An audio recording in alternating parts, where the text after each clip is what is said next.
ಮದುವೆಗೂ ಮುಂಚೆ ಸೆಕ್ಸ್ ಮಾಡೋದು ಸರಿನಾ ಅಥವಾ ತಪ್ಪಾ? ನನ್ನ ಎಂಗೇಜ್ಮೆಂಟ್ ಆಗಿದೆ. ಸೊ ಪ್ರೀ ವೆಡ್ಡಿಂಗ್ ಫೋಟೋಶೂಟ್ಗೆ ಇನ್ನೂ 3-4 ತಿಂಗಳು ಟೈಮ್ ಇದೆ. ಸೊ ಇದರ ಮಧ್ಯೆ ನನ್ನ ಫ್ಯೂಚರ್ ಹಸ್ಬೆಂಡು, ನಾನು ಮದುವೆ ಆಗಬೇಕಂತ ಇರುವ ಹುಡುಗ ಪ್ರೀ ಮ್ಯಾರಿಟಲ್ ಸೆಕ್ಸ್ಗಾಗಿ ಡಿಮ್ಯಾಂಡ್ ಮಾಡ್ತಾ ಇದ್ದಾನೆ. ಸೊ ಇದಕ್ಕೆ ಹೇಗೆ ರಿಸ್ಪಾಂಡ್ ಮಾಡಬೇಕು ಅನ್ನೋದು ನನಗೆ ಗೊತ್ತಾಗ್ತಾ ಇಲ್ಲ. ಮದುವೆಗೂ ಮುಂಚೆ ಸೆಕ್ಸ್ ಮಾಡೋದು ಸರಿನಾ ಅಥವಾ ತಪ್ಪಾ ಅನ್ನೋ ಪ್ರಶ್ನೆಯನ್ನು ದಾಕ್ಷಾಯಿನಿಯವರು ಕೇಳಿದ್ದಾರೆ.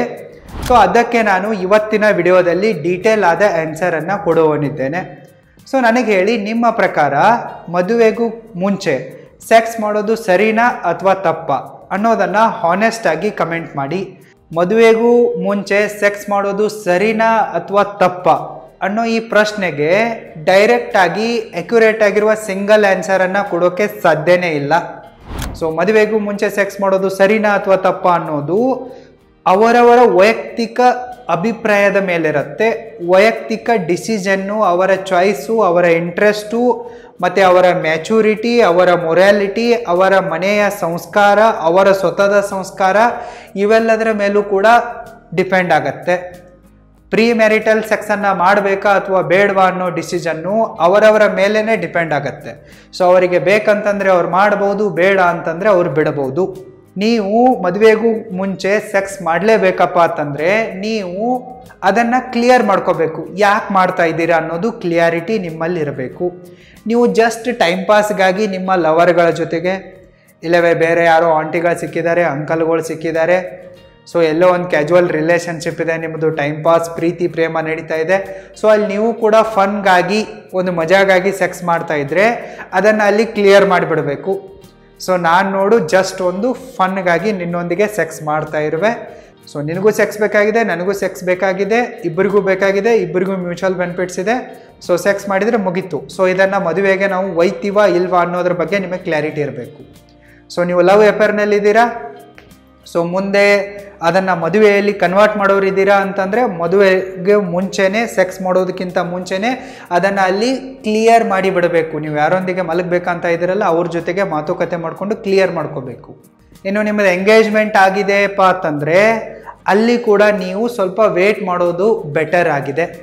ಇನ್ನು ನಿಮ್ಮದು ಲವ್ ಅಫೇರು ಇಲ್ಲ, ಎಂಗೇಜ್ಮೆಂಟು ಇಲ್ಲ, ನೀವು ಸಿಕ್ಕವರೊಂದಿಗೆ ಸೆಕ್ಸ್ ಮಾಡ್ತಾ ಇದ್ದೀರಪ್ಪ ಅಂತಂದರೆ ಅದು ಕೂಡ ನಿಮ್ಮಲ್ಲಿ ಕ್ಲಿಯರ್ ಇರಬೇಕು. ಮತ್ತು ನೀವು ಪ್ರೊಟೆಕ್ಷನನ್ನು ತೆಗೆದುಕೊಳ್ಬೇಕು. ಸರಿನಾ? ಪ್ರೊಟೆಕ್ಷನ್ ಅಂದರೆ ಅರ್ಥ ಆಗತ್ತಲ್ಲ, ಸೇಫ್ಟಿಯನ್ನು ತೆಗೆದುಕೊಂಡೇ ನೀವು ಸೆಕ್ಸನ್ನು ಮಾಡಬೇಕು. ನಿಮಗೆ ಯಾವುದೇ ರೋಗಗಳು ಬರಬಾರ್ದು, ಫೈನಾನ್ಷಿಯಲ್ ಲಾಸು ಆಗಬಾರ್ದು, ಫಿಸಿಕಲ್ ಲಾಸು ಆಗಬಾರ್ದು, ಮತ್ತು ನೀವು ವೇಶ್ಯೆ ಆಗಬಾರ್ದು. ಸೊ ಇಷ್ಟೆಲ್ಲ ಪ್ರಿಕಾಷನ್ಗಳನ್ನ ತೆಗೆದುಕೊಂಡೇ ನೀವು ಫ್ರೀ ಮ್ಯಾರಿಟಲ್ ಸೆಕ್ಸನ್ನು ಮಾಡ್ಬೋದು. ನನ್ನ ಕೇಳಿದರೆ ಮದುವೆಗೂ ಮುಂಚೆ ಸೆಕ್ಸ್ ಮಾಡಬೇಕಾ ಅಥವಾ ಬೇಡವಾ ಅಂತ ಕೇಳಿದರೆ ನಾನು ಸೀದಾ ನೋ ಅಂತ ಹೇಳುವೆ. ನಾನು ಯಾವತ್ತೂ ಕೂಡ ಫ್ರೀ ಮ್ಯಾರಿಟಲ್ ಸೆಕ್ಸನ್ನು ರೆಕಮೆಂಡ್ ಮಾಡಲ್ಲ. ಯಾಕೆ ಅನ್ನೋದಕ್ಕೆ ಸೂಕ್ತವಾಗಿರುವ ಕಾರಣಗಳು ಇಂತಿವೆ. Reason number 1, guilt of cheating your future life partner forever. ನೀವು ಮದುವೆಗಿಂತಲೂ ಮುಂಚೆ ನಿಮ್ಮ ಬಾಯ್ಫ್ರೆಂಡ್ನ ಜೊತೆಗೆ, ಇಲ್ಲವೇ ಗರ್ಲ್ಫ್ರೆಂಡ್ನ ಜೊತೆಗೆ, ಇಲ್ಲವೇ ಸಿಕ್ಕವರ ಜೊತೆಗೆ ಸೆಕ್ಸ್ ಮಾಡಿದರೆ ಮತ್ತು ನಿಮ್ಮ ವರ್ಜಿನಿಟಿ ಅನ್ನೋದೇನಿರತ್ತಲ್ಲ ಅದನ್ನು ಅಲ್ಲೇ ಕಳ್ಕೊಂಡ್ಬಿಟ್ಟಿದ್ರೆ, it is applicable to both male and female. So ನೀವು ಮುಂಚೆ ಸೆಕ್ಸ್ ಮಾಡಿಬಿಟ್ಟು ಎಲ್ಲವನ್ನ ಕೂಡ ಕಳ್ಕೊಂಡಿದ್ರೆ ಸೊ ನಿಮ್ಮಲ್ಲಿ ಒಂದು ಗಿಲ್ಟ್ ಉಳಿಯುತ್ತೆ. ಸೊ ನಾನು ಮದುವೆಗೆ ಮುಂಚೆನೇ ದಾರಿ ತಪ್ಪಿರುವೆ ಅನ್ನೋದು ನಿಮಗೆ ಗೊತ್ತಿರುತ್ತೆ. ಈ ಗಿಲ್ಟು ಲೈಫ್ ಲಾಂಗ್ ಇರುತ್ತೆ. ಮತ್ತು ನಿಮಗೆ ಒಳಗಡೆ ಭಯ ಕೂಡ ಇರುತ್ತೆ. ಸೊ ಇದರ ಬಗ್ಗೆ ಗೊತ್ತಾದರೆ ನನ್ನ ಫ್ಯೂಚರ್ ಲೈಫ್ ಪಾರ್ಟ್ನರ್ಗೆ ಹೆಂಗೆ ಅನ್ನೋದು ನಿಮಗೆ ಮದುವೆಯಾಗಿ 2-3 ಮಕ್ಕಳಾದ ಮೇಲೂ ಕೂಡ ಆ ಭಯ ಇರುತ್ತೆ. ನೀವು ಮುಂದೆ ಮುದುಕರಾಗಿದ್ದೀರಾ ಅಂತ ಅಂದ್ಕೊಳ್ಳಿ, ಆವಾಗಲೂ ಕೂಡ ನಿಮ್ಮಲ್ಲಿ ಇದಿರುತ್ತೆ. ಯಾಕೆಂದರೆ ಹೆಂಗೆ ಫಸ್ಟ್ ಲವನ್ನು ಮರೆಯೋಕ್ಕಾಗಲ್ವೋ ಫಸ್ಟ್ ಸೆಕ್ಸನ್ನು ಕೂಡ ಮರೆಯೋಕ್ಕಾಗಲ್ಲ.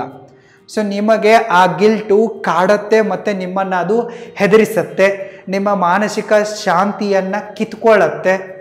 ಮತ್ತು ನಿಮ್ಮ ಸ್ಟಡೀಸ್ ಇರಬಹುದು, ಜಾಬ್ ಇರಬಹುದು, ಬಿಸ್ನೆಸ್ ಇರಬಹುದು, ಅದರ ಮೇಲೂ ಕೂಡ ಬ್ಯಾಡ್ ಎಫೆಕ್ಟ್ಸ್ಗಳನ್ನು ಮಾಡುತ್ತೆ. ಅಲ್ಲೂ ಕೂಡ ನಿಮ್ಮನ್ನು ಡಿಸ್ಟರ್ಬ್ ಮಾಡುತ್ತೆ.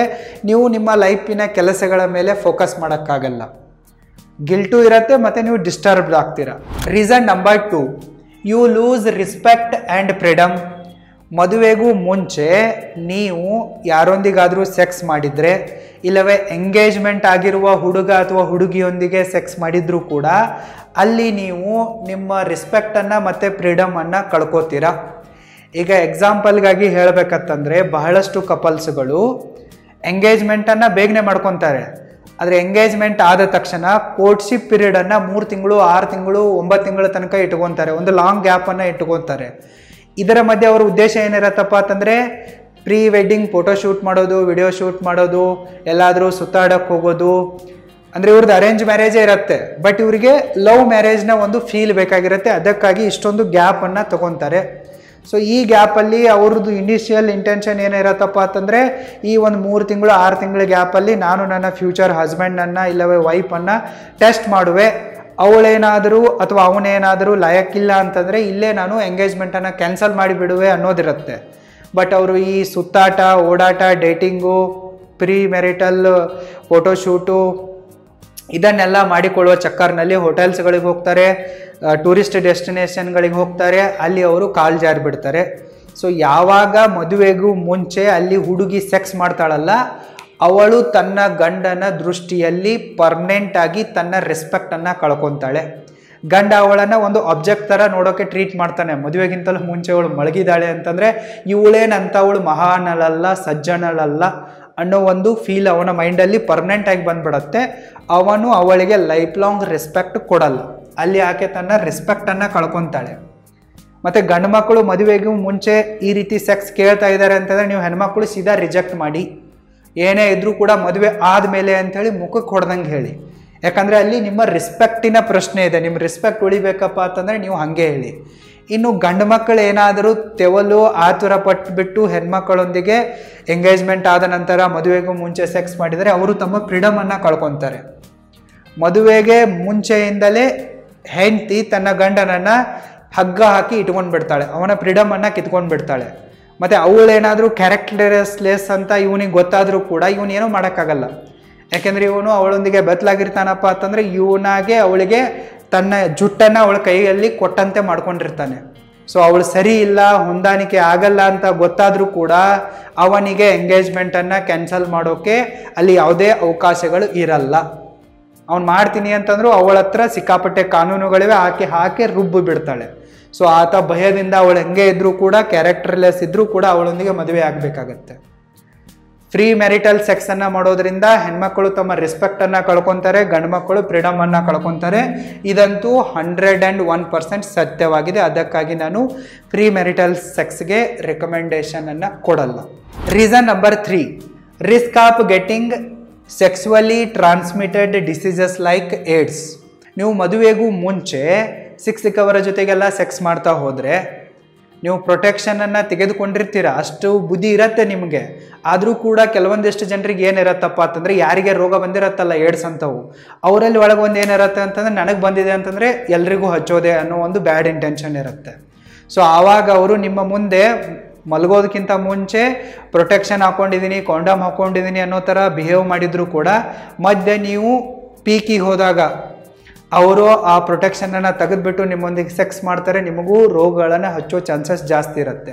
ಇಲ್ಲ ಕಾಂಡಮ್ ಹರಿದೋಗಿ ಕೂಡ ನಿಮಗೆ ಈ ಏಡ್ಸ್ನಂತಹ ರೋಗಗಳು ಬರಬಹುದು. ಸೊ ನೀವು ಮನೆ ಊಟ ಮಾಡ್ತಾ ಇದ್ದೀರಪ್ಪ ಅಂತಂದರೆ ಮನೆ ಊಟ ಸ್ವಚ್ಛವಾಗಿರುತ್ತೆ, ಹೆಲ್ದಿಯಾಗಿರುತ್ತೆ, ನೀವಲ್ಲಿ ಸೇಫ್ ಇರ್ತೀರ. ನೀವೆಲ್ಲೋ ಸಿಕ್ಕ ಹೋಟೆಲ್ಗಳಲ್ಲಿ ಊಟ ಮಾಡ್ತಾ ಇರ್ತೀರ ಅಂತಂದರೆ ಹೋಟ್ಲ್ ಊಟ ಬೇರೆ ಬೇರೆ ಕಡೆ ಹೆಂಗಿರತ್ತೆ ಗೊತ್ತಿರುತ್ತೆ. So same applies to sex also. So ನಿಮಗೆ ಈ STDಗಳು ಬರೋ ಚಾನ್ಸಸ್ ಹೆಚ್ಚಿರುತ್ತೆ. STD ಬಂತಪ್ಪ ಅಂತಂದರೆ ನಿಮ್ಮ ಲೈಫ್ ಅಂತೂ ನರಕ ಆಗತ್ತೆ. ನೀವೇನು ಸಾಸಿವೆ ಕಾಳಿನ ಸುಖವನ್ನು ಅನುಭವಿಸೋಕ್ಕೆ ಹೋಗಿ ಅಲ್ಲಿ ಕಾಲು ಜಾರಿರ್ತಾರಲ್ಲ, ಸಾಗರದಷ್ಟು ದುಃಖ, ನೋವು, ಅವಮಾನ ನಿಮಗೆ ಬಂದುಬಿಡತ್ತೆ. ಸೊ ಅದಕ್ಕಾಗಿ ಪ್ರೀ ಮೆರಿಟಲ್ ಸೆಕ್ಸು ಸೇಫ್ ಅಲ್ಲ. ಒಂದು ವೇಳೆ ನಿಮಗೆ ಯೂಟ್ಯೂಬ್ ಚಾನಲ್ ಕ್ರಿಯೇಷನ್ನು ಮತ್ತು ಮ್ಯಾನೇಜ್ಮೆಂಟು, ವಿಡಿಯೋ ಎಡಿಟಿಂಗನ್ನು ಕಲಿಯುವ ಆಸೆ ಇದ್ದರೆ ಈ ವಿಡಿಯೋದ ಡಿಸ್ಕ್ರಿಪ್ಷನ್ ಬಾಕ್ಸಲ್ಲಿ ಕೊಟ್ಟಿರುವ ಲಿಂಕ್ ಮೇಲೆ ಕ್ಲಿಕ್ ಮಾಡಿ ಮತ್ತು ಕಲಿರಿ. ಇಲ್ಲವೇ www.roaringfilmschool.comಗೆ ವಿಸಿಟ್ ಮಾಡಿ. Reason number 4, risk of getting pregnant and single parent.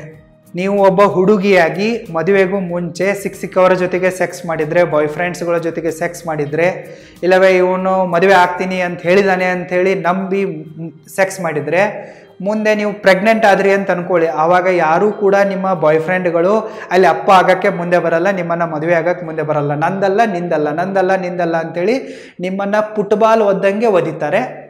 ಮತ್ತು ನೀವು ಹಿಂಗಿದ್ದೀರಾ ಅಂತೇಳಿ ಗೊತ್ತಾದರೆ ಇದನ್ನೇ ಮಿಸ್ಯೂಸ್ ಮಾಡ್ಕೊಂಡ್ಬಿಟ್ಟು ಮತ್ತೆ ನಿಮ್ಮನ್ನು ಫುಕ್ಸಟ್ಟೆಯಾಗಿ ಬಳಸ್ಕೊತಾರೆ.